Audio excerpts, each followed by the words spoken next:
Hello, heathens, and welcome to Spinning the Wheel podcast. With me, your rather chatty host, Megan Angus, and in this episode, we're going to be working with Beltane season 2024 Gemini New Moon. This is Lunar Week, I don't know, it's in the teens somewhere. Lunar Week 15, 17, 14, I don't know, something like that, for those of you who are collecting the whole set. We are going to be looking at the lunar phases, the astrology, tarot, holy days, and more for June 6th through June 12th. And before we get into the stuff, let's see. What do I want to say before we get into the stuff?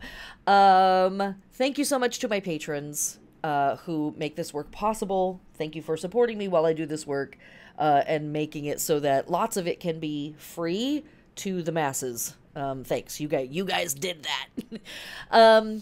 If you love this work, please subscribe to my Patreon. You can also go to my website and just throw $1 in my tip jar if you want to donate money to support the website. Thank you. Folks that subscribe at the Mercury level and higher, that's $5 a month and higher, get access to the notes every week. And on the new moons and the full moons, I have switched into doing more intense newsletter styles for the notes.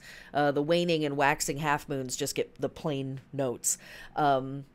But these are basically like a transcript plus a bunch of other stuff that I'm not going to talk about in the podcasts. As is many of the things that I do, it's a work in progress. So, last month when I did the new moon one, it was only 3 pages. This month it's 8 pages. In an effort to do less work, I'm doing more work. So, it may change again next month when we have our new moon in Cancer. I don't know. I'm on this ride with you all. We're all finding out together. It's fun to explore. But anyways, there's a newsletter that comes along with this new moon in Gemini for patrons at the $5 level and higher. And it's got all kinds of magical suggestions and stuff in it. There's a lot of stuff in it. Okay. Other than that, my books are open. Book a reading with me. This is a great time to check in for wrapping up spring work or kicking off summertime work. I will be hosting the Sunday night Sabbath at this year's Cascadian Midsummer Litha Music Festival held here in Washington State. Thanks to that community. I think that there's still tickets available. Wolves in the Throne Room are going to be playing. So is Earth. It's going to be a big year. It's the kind of a 10th anniversary-ish. Yeah, so very excited and honored to be invited back to that event as well. And I know I keep saying it, but it's true. I am going to be kicking off a series of tarot classes for folks, and other classes are on their way. Soon, I will be taking off the last 2 weeks of June, so there's that, but my books are open as of July 1st. Okay, so Gemini new moon.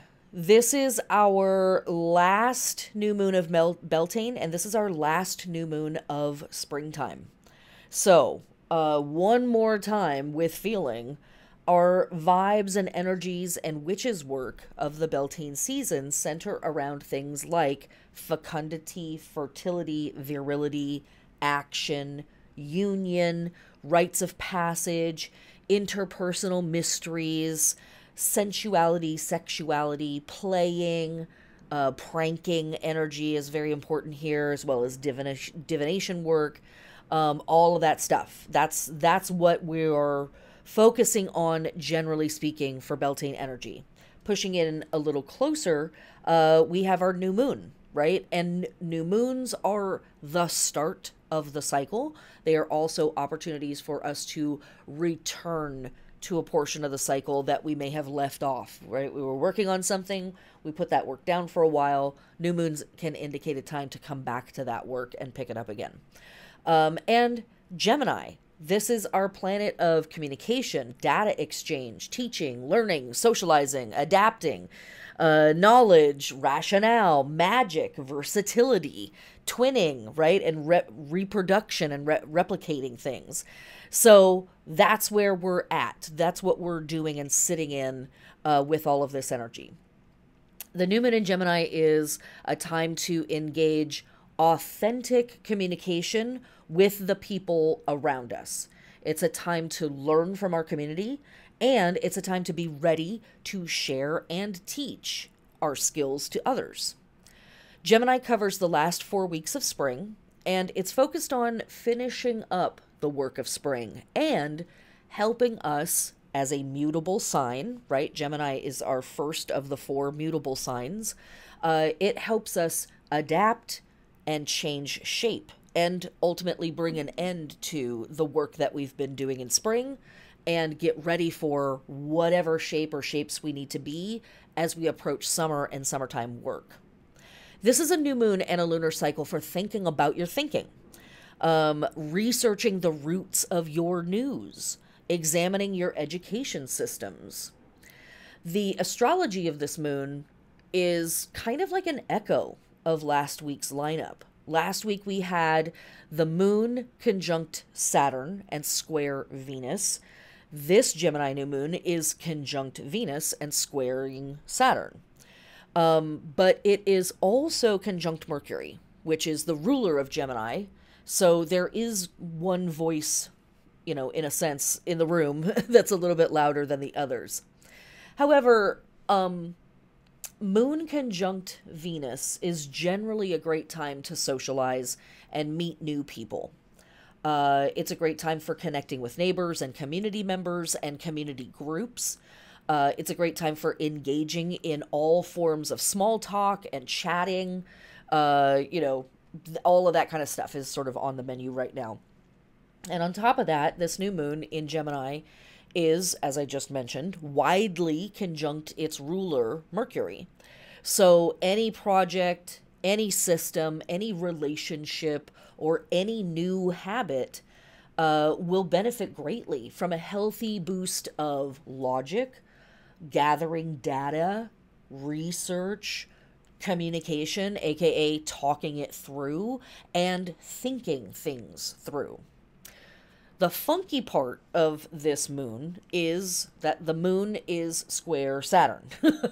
And, moon square Saturn transits on the personal level can really bring up tough emotions and a sense of loneliness. It can just straight up look like depression. It can also represent really weird spots in relationships. And so because of the Mercury influence and the Venus influence, we might try to charm and chatter our way through interactions that are uncomfortable, hoping to sort of like blur it in a maelstrom of words, right? But if drama flares up, go take a walk, go get some fresh air and clear your head, and then maybe try again. But it doesn't stop there. The fun doesn't stop there. Over the next few days, Venus, the Sun, and Mercury will all make exact squares to Saturn at 19 degrees. So that's Saturn at 19 degrees of Pisces, and all of these planets rolling through 19 degrees of Gemini. So whatever flares up at the new moon might continue to play out over the course of the week. And we'll get into the astrology even more so here in just a second. On the community level, this might represent isolation and friction between yourself and the establishment, education systems, social networking systems. I don't know if any of that applies to anybody here or anything in the world, right? And our capacity to share our art, teach, learn, skill share, exchange goods and services, It may represent a new round of charm and chatter from traditional systems trying to maintain control of the conversation and how we think about things. So, can we think of any spaces or situations on the world stage where information is being used to charm and baffle us? Is there a call in your community or in your world to examine news sources or to rededicate yourself to hands-on learning? Are social media networks meddling in your business again? Don't know. Again, I don't know if this applies to anybody in particular, but you know. So the actual day of the new moon may not be a great day to make like final decisions on big projects because your mind might actually be racing too fast. Again, so it's a lot of Gemini energy, and like I said, I'm going to get into the granulars of the astrology here in a few minutes. So I want to remind you now, and I'm going to say this again, meditate, engage your breath work, just slow down, take a few breaths, clear your head, to be able to regain your focus. Give info a day or two to settle in and then act. The positive influence, and I'm going to say this now because I don't think I wrote it down and I don't want to forget it, but the positive influence of a square from Saturn, if there is any, is that it does invite a very critical look at what's going on in terms of the structural parts of stuff, the things that have to hold weight, the things that have to last a long time. That's what Saturn is concerned with. That's what it wants to perfect and make good. When it's a square, it's giving us that advice and pointing stuff out in a mean way, usually. Like the information often comes in a really critical form, and we're like, yo, dude, surely there's a nicer way to say that. But the point may still stand that Saturn is representing here. And so if there's a benefit to these Saturn squares over the course of the week, we may be getting a lot of tough information, but information that is actually going to help us in whatever it is that we're trying to accomplish here. Taking things out of the realm of the purely mental, Gemini, and bringing them into the physical world in concrete, practical, stable ways, which is what Saturn wants us to focus on. Okay. I didn't write any of that down. I just wanted to make sure that I said it. Which is wild because there's like 100 pages to this newsletter, but I didn't put that in there.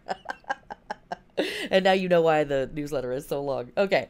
So remember to meditate and engage your breath work to regain focus. Give info a day or two to settle in and then act. If you don't have that kind of time, just pace yourself. Take a breath, read everything twice before you sign, that sort of gig, right? Okay.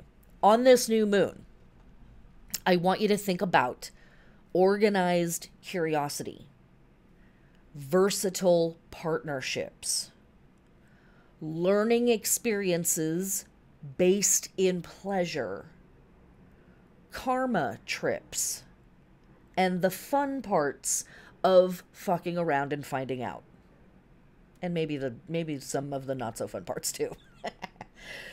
Within the framework of Beltane, this Gemini new moon is a powerful moment to seed projects of all kinds, start explorations, and invite in new social connections that would greatly benefit from Springtime and Beltane energies. And I want to make a note here that springtime is not the only time that we are going to be seeding projects, right? The wheel turns.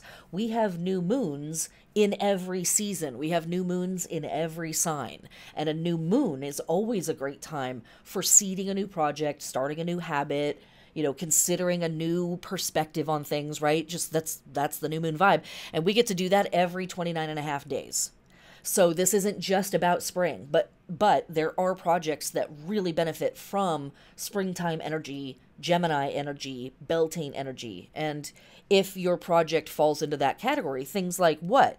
Things like starting a newsletter, starting a blog, starting a podcast, starting a book group, starting a chat group, anything, right? Anything that has to do with communication and data exchange / skill sharing, teaching, learning, all of those things in particular get an extra, really awesome kick in the pants at this new moon. Okay. And one of the last things I want to leave you with, or the last two things I want to leave you with in speaking to this new moon energy in particular, is this. Within the framework of spring, when we are traveling through Aries, we are struck with the vision and we perfect the vision, quote unquote, perfect. Just roll with me on that, right? Nothing's perfect, but we bring it into, as close as we can get it, right? To like what it's supposed to be, the vibe. And that's Aries. That's the sign that kicks us off for spring. So in Aries, we're struck with the vision and we perfect the vision. In Taurus, we bring the vision into the physical world and we perfect the process of producing a thing, bringing it out of the vision and into the physical. That's what we do during Taurus. And in Gemini season, we reproduce. We perfect the process of reproducing or making twins or multiples of the thing or being able to repeat or copy or transcribe faithfully. And so there's our springtime energy, right? We are given the idea, we figure out how we're going to manifest the idea, and then we figure out how we're going to manifest the idea over and over and over again. Pretty cool, right? What a fun, image to work with. And we're going to have that kind of relational thing going on in each of our seasons. And there's a relational thing between Gemini and Cancer, where Gemini sort of passes that work off to Cancer into its next form. So thinking about that replication thing, that duplication or twinning or copying or, multi thing, right? Yay poly communities, yay queerness, yay all of that stuff. But even on a more fundamental level, like thinking about how in the garden we have one sprout, or we throw some sprouts into, or we throw some seeds into the ground, and some sprouts come up and we divide them, right? And then they grow and we divide them again. And now we've got 1 turns into 4, and then 4 turns into 16. 16 suddenly is, 128. And as those plants produce and begin to throw out branches or arms, you might say, which is, of course, the part of the body that Gemini rules. What? I'm sure it's just a coincidence. What do we do? And I'm going to talk about this a little bit more later, but like this is a great time for grafting and taking clippings from plants as a means of multiplying the plants. Again, I'm sure it's just a coincidence, guys. All right, last thing I'm going to say about this is this. This is also a really great new moon. This is also a really great new moon to begin letting go of spring and changing into the shapes that we need to be embracing for summer. Okay. I know I keep putting this information in different orders, but, welcome to my chaotic brain. For the Gemini new moon, lunar body work, always move in ways that are safe for you. I'm not a doctor of the human corpus. I know I say it every podcast, but it's the truth because I don't want to get sued. I am a doctor of the cosmos. Yeah. We are awakening, activating, adorning, stimulating, and preparing for action. The shoulders, the elbows, the wrists, arms, hands, and armpits. This is the part of the body, or these are the parts of the body that Gemini oversees. So yes, hugging and your manicures are holy acts this week. And for our lunar plant work, spin your plants a quarter of a turn if you have not recently. On the new moon is always a great time to do that. That encourages full growth all the way around the plant. But for the Gemini new moon in particular, grafting, layering, and taking cuttings, harvesting for drying and storage, and witches, we're going to talk about this more the closer we get, but Litha season, summer solstice night, and throughout Litha season is the most potent time for harvesting and gathering and harvesting, ethically, of course, our herbs and flowers and various plant parts that we are going to utilize for magic and medicine and maybe food as well throughout the rest of the year. Pest control, disease control, plowing and aerating our soils, weeding, pruning, and cutting wood, planting annual crops that are going to bear their fruits or parts above ground, especially the leafy crops, and last but not least, planting cereals, grains, melons, cucumbers, celery, cabbage, spinach, etc., all during the Gemini new moon. Okay, so now let us get into the astrology of this lunar week. No, I am not going to discuss every single transit of the week. I'm just going to talk about the stuff that I think is the most pertinent to the work that we are doing, or that is going to be, in this week's case, the most disruptive. So this is the astrology from approximately June 6th to June 12th.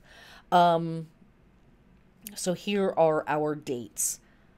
June 8th, Mars enters Taurus, where it is in detriment. Also on June 8th, Venus in Gemini squares Saturn in Pisces at 19 degrees. June 9th, the Sun in Gemini squares Saturn in Pisces at 19 degrees. June 11th, Mars in Taurus squares Pluto retrograde in Aquarius at 1 degree. And on June 12th, we have Mercury in Gemini squaring Saturn in Pisces on 19 degrees, or at 19 degrees. So, over this week, we have, first and foremost, a ton of Gemini energy in the air. I said it before, I'm going to remind you again. I want you to remember to slow down, breathe, meditate, get some fresh air, and read the fine print twice before you click or sign. Just because our minds are likely to be absolutely racing at the speed of light this week until, of course, we are subjected to all those Saturn transits. This is a great week for starting a new blog, a new newsletter, a podcast, like all that stuff I was saying before, a book group, etc. But the hell yeah vibes that we start out the week with kind of ebb and get heavy as we go along. Mars enters Taurus, where it has a tough time because Mars is go, go, go, and Taurus is nap, snack, nap. God bless it, but, they are not on the same page. And then, through the next few days, Venus, the Sun, and finally Mercury all square Saturn in Pisces at 19 degrees. In the middle of all of that, Mars squares Pluto. So, we might start the week on a high, but then tensions might increase. And some weird power dynamics might flare up with authority figures. Duty or responsibility might push other concerns aside. Or harsh personal criticism might be our internal default setting. Our homework here is to clear our mind of negative thinking, especially if we're thinking about abusing power or moving in unethical ways. And you are going to know if it's unethical. And this is a place where conversations get really tricky. And if you have worked with me in studying tarot, we talk about these kinds of ethical crossroad moments in the Suit of Swords, which is, of course, the suit that is connected to Gemini, and all of the air signs. And one of the struggles that we have in the Suit of Swords is recognizing that how we think about things is a huge part of how things are. Like how we think about something is part of what becomes true for us. Whether it's true for other people or not is a different part of the conversation. And if we internally decide that it's okay for us to do something, even though maybe society says it's not, we're clearly having a different conversation internally than what the exterior world is talking about. And so in moments like this of don't do something if it feels unethical or whatever, there's sort of a blanket baseline of civility that we think we all have agreed to, but clearly that's not the case. Right? Clearly that's not the case. So this kind of astrology can bring up stuff like that. And it can bring up, moments that almost feel like a South Node moment of this bad thing happened to me. It has influenced my thinking on situations like this. And so now I'm justified in doing XYZ because of how I think about and talk to myself about my bad experiences in the past. And that is an ethical journey that we all have to go on. So this, again, this kind of astrology can bring up this kind of stuff where there is a temptation to quote unquote break the rules, but they're really your rules. And or, you know, if you are a powerful enough person, maybe it is society's rules that you're being invited to break at this time. And, you know, not to a necessarily great end, right? It's Mars square Pluto. It's not great. These are two energies that really are excited about fighting and arguing and drawing blood and being violent. Or really getting off with some super shady behaviors that are very, very self-serving. Again, I don't know if any of this stuff is speaking to anything that's going on in the world right now, or it's obviously and totally speaking to things going on in the world right now. But, you know, you may have this up in your face this week too. So how do we work with this? Seek joy where you can, if you can. But if you are feeling like super ultra mega grumpy, sometimes actually being alone and being alone with yourself in a present way, like actually reflecting and being alone, is really helpful and is like the best case scenario. It's like, I'm going to put myself in timeout, which I am fully allowed to do. I'm going to check myself out, and take care of myself for a minute, because I'm super tenderoni. I'm super duper grumpy. I'm all up in my fifis, and I'm just taking that out on everybody else. So I'm going to go over there. I'm going to eat a whole cake, whatever, half a cake, whatever. We're not judging, okay? I'm just saying, you do what you need to do. But also, this is, relatively speaking, a fairly short transit. It's the whole week, but it's just 1 week, right?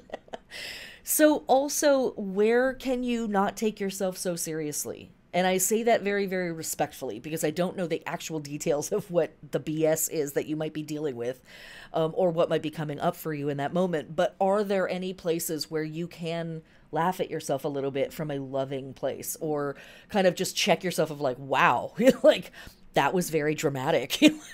Did I get that out of my system? Do I feel better now? You know, that kind of thing.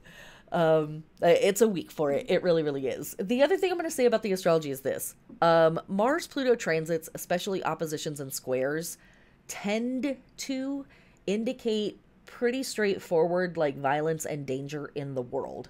And you all know I'm not a super fan of that type of prognostication with astrology, but, you know, the trends show what they show. So just do what you got to do to stay safe. If something feels sketchy, get the hell out. Keep yourself and your people safe. Live to fight another day, right? That's kind of all we can do these days. Sometimes. Okay. So that is the astrology for this week. So moving now into the holy days for June 6th through June 12th. We actually have a lot of stuff going on. I'm going to get into the details on some of it. So, starting June 10th and running through July 7th, so 6/10 through 7/7, is our next Celtic tree month, which is the month of oak. And this tree month carries us from Gemini into Cancer and connects spring to summer. Oak is the father of the woods. Oak is deeply revered by the Druids and is one of the 3 holy woods of the oak, ash, and thorn combination. The word druid might come from a Celtic word meaning knower of the oak tree. The Gaelic word for oak is darach and remains in place names such as Glacdarach, which means an oak hollow or a small valley. Acorns, when they are properly prepared, make a delicious flour and is one of the staples of a lot of the indigenous folks that have, you know, maintained land where oak trees lived. There is a ton of tannins. There's a whole lot of information online on how to prepare acorns for eating. They're super duper bitter, and there's a ton of tannins in them, and you got to soak them in water or boil them for a while. But it's a long process, but it's an easy process, and you can grind them down. You can enjoy them just as nuts. They're very tasty, or grind them down in flour. And acorns, pretty damn plentiful. There's a little bit more to it than that. If you're actually interested, look them up online. But yes, kind of easy to do for the homesteaders out there. Magically, folks will keep acorns in their pocket when they go to apply for jobs, to promote luck and business acumen and, fortuitous outturns. So there is a connection with our Gemini Mercury commerce stuff, merchant stuff that we see throughout this portion of the season.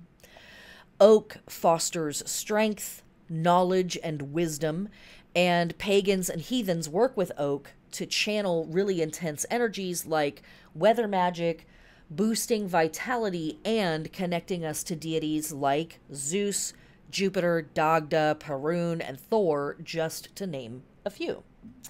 Okay, our fixed stars this week,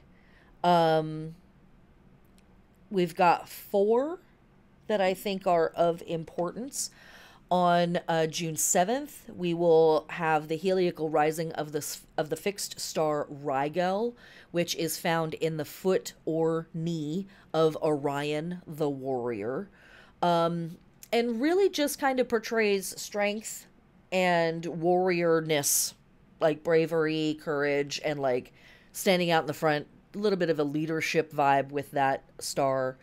On 6/11. We have the heliacal rising of the fixed star Bellatrix, and this is found in the left shoulder of Orion, and it actually connects us more to like Amazonian warrior goddess energy. And the images of the female warriors, archers, etc., etc. But again, still that leadership, protection, courage thing.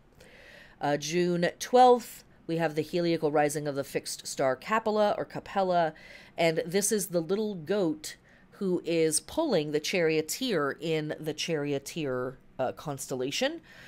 Charioteer imagery, important to us as we approach summer solstice and Cancer season, because of course the sign of Cancer is connected to the Chariot card in tarot. Again, as we love to say here on the podcast, I am sure it's just a coincidence.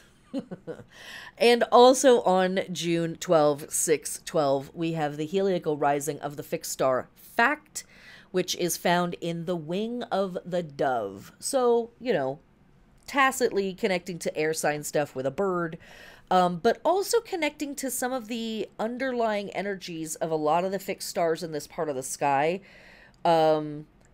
which is hope, generosity, abundance, like calling in the fullness of things as we step into the work that we're going to do in summer. All right. And our holy days for this lunar week. From our Icelandic friends and ancestors, on June 6th, we have Seaman's Day, and this is a national celebration of water-faring businesses and workers, merchants of the water, people who fish, people who tend boats, people who tend waterways. There's big blessings for the water and all of that good stuff. Also on 6/6, we have the Feast of Ochosi from our Yoruba friends and ancestors. 6/8, from our Norwegian friends and ancestors, we have the Feast of Suniva.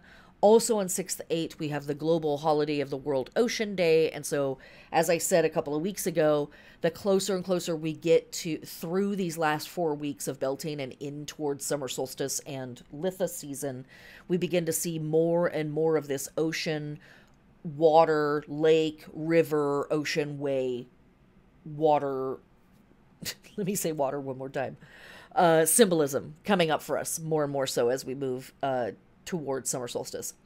6/9, we have from our Shinto friends and ancestors, Tonami Yotaka Matsuri. 6/10, from our Chinese friends and ancestors, we have the Dragon Boat Festival. I'm sure this year's Dragon Boat festivals are probably going to be massive, so you should check your community and see if somebody is doing one nearby. They tend to be pretty damn amazing, honestly. Previously, they were celebrations of the death of a poet, which I also think is a very interesting connection because, you know, we're doing writing stuff, right? It's Gemini season. So writing and poetry is a big deal during this time period. Just interesting. But it's the celebration of this particular poet, and this was his last poem. Many a heavy sigh I have in my despair, grieving that I was born in such an unlucky time. I yoked a team of jade dragons to a phoenix chariot and waited for the wind to come to soar up on my journey. The symbolism, you guys! Also, what a beautiful poem, just in and of itself, right? And so, at the announcement of this person's suicide, this person's death, the local fishermen paddled out their longboats, beating drums and throwing rice balls, zhongji, into the water so that the fish wouldn't eat the poet's body, Kuyan. Since that time, people have commemorated Kuyan with celebrating the anniversary of his death with activities that include dragon boat races and the eating of zhongji. And also this is, a great day for writing poetry and reading poetry and all of that great stuff. So very cool. On also same day, 610, from our ancient Greek friends and ancestors, we have Arrephoria.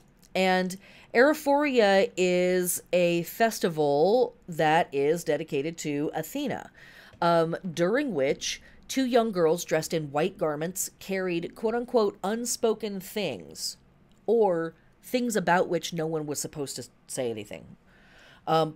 Possibly the peplos for Athena, which had begun to be woven at the feast to Hephaestus a few months earlier.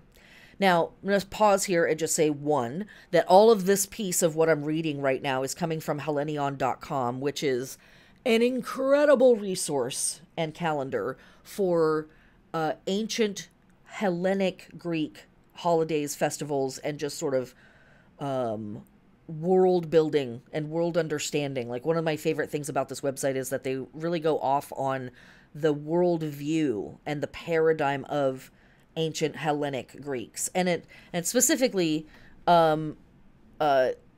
Athenian or Attic Greece, Greeks, I guess I should say, not Hellenic. But point being, it's a very particular Greek from a very particular ancient time.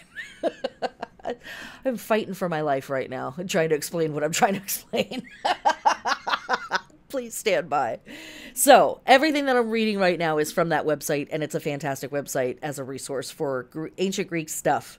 They carried these unspoken things at night from the top of the Acropolis down to the garden Timenos of Aphrodite, located at the base of the Acropolis. Then they carried something else from the Timenos of Aphrodite back up to the top of the Acropolis. And some folks think that the details that we have around this festival, or even possibly the name of it, has gotten confused in classical and Hellenistic times with another festival dedicated to the goddess Erse, or Erse, which was the goddess of dew.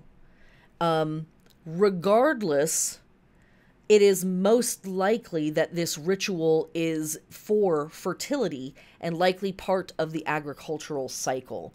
One author says it is even more obviously the beginning of the process that winds up the old year before the new year commences, because Athens would carry nothing from the old year into the new. The completion of the year entailed a ritual process of festivals and sacrifices to a multitude of divinities.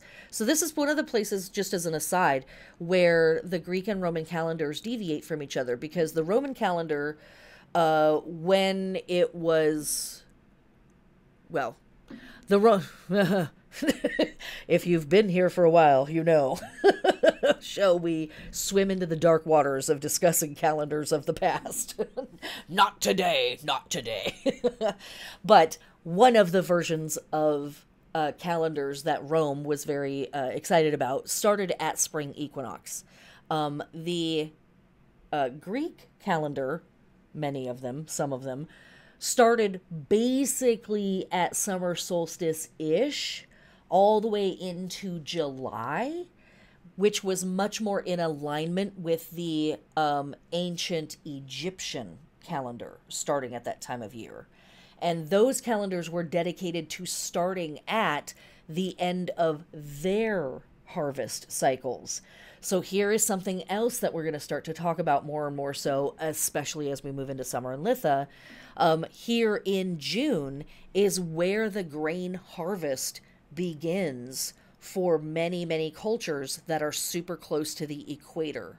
And the further we get from the equator towards the poles, the later the grain harvest starts. But in my mind, I always see this as like a ribbon of gold that sort of encircles the equator of the planet and then spreads up and down across the continents, you know, as it moves towards the poles, you know, representing those green crops ripening and becoming golden. And, you know, there's our green energy in Taurus into the gold energy of Gemini, etc., right? I hope it makes sense why I'm crazy. Also this week, on 6/11, from our Jewish friends and ancestors, we have Shavuot, which of course celebrates the beginning of the grain harvest. And on 6/12, from our Roman friends and ancestors, we have the Dies Natalis of the temple of Dies Fidius.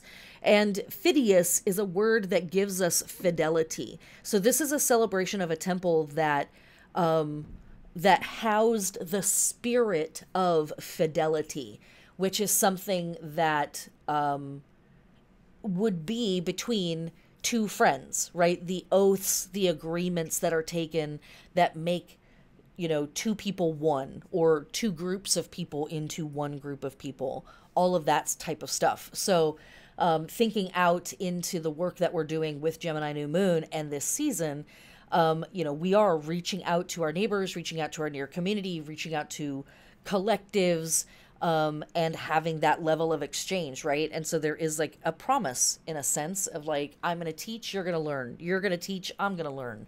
Like here's the back and forth of it. And we are going to faithfully, or with fidelity, reproduce the information, and make multiples of it, right? Polyducus, or ducis, also a word that is used to describe Gemini the twins. Okay.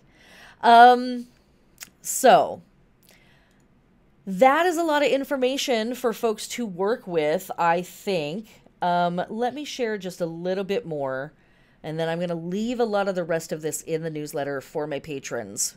$5 or higher, guys. I know, there's the ad. Sorry.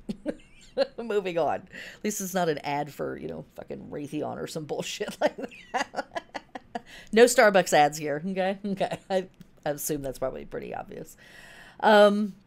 We talked about our lunar body work. We talked about our lunar plant work. Oh, tarot that we can work with on the Gemini new moon. A lot, to be honest. And the hot spots would certainly be the Ace of Swords, the Lover's card, which is connected to Gemini, and the Magician card, which is connected to Mercury, the ruling planet of Gemini. In the Beltane book, which is also available for patrons, I have a gigantic piece of writing in there about working with the Lover's card and twin imagery and various twin deities and partnership deities that we can work with at this time of year. But the Ace obviously is going to be really helpful to us because it's a new moon. We're starting stuff. This is also our first, technically speaking, our first air sign of the year, of the solar year that kicked off at spring equinox. So, Ace of Swords, Ace of Swords. Again, Lovers, Gemini, the Magician, Mercury, pretty straightforward there. The Lovers card being like one of the more traditional depictions of unions, certainly a big deal at Beltane. The Magician obviously connecting us to the planet Mercury, is a wonderful archetype for working with, to dial in the mind, for clear thinking, precise thinking, magical practices, all of that stuff.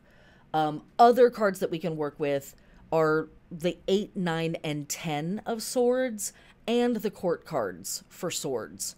So if you love having a ton of tarot out on your altars or your work tables, just go ham.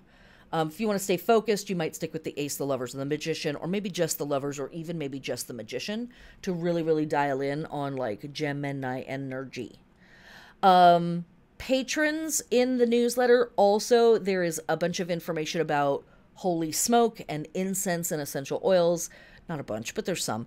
There's a little bit of information in here about air, working with air symbols on the altar, and during the new moon season. There are some journaling suggestions and some other like things that you might do throughout the rest of the Gemini lunar cycle to really dial in and like hone in on the work that we can be doing. You know, checking out classes, makerspaces, p-patches, online collectives, all of that good stuff.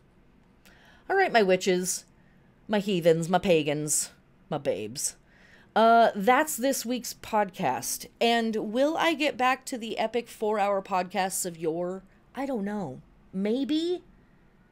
Again, we are in a work in progress right now. We are redefining internally, like, what's going on. And it's not even redefining, I'm like refocusing, and I'm really trying to dial in on what I think is the most helpful to you in these times, and the work that life is presenting all of us. That's what's up. So any feedback I love. All right, that's it. That's it. Yeah, that's it. All right. Blessed be witches.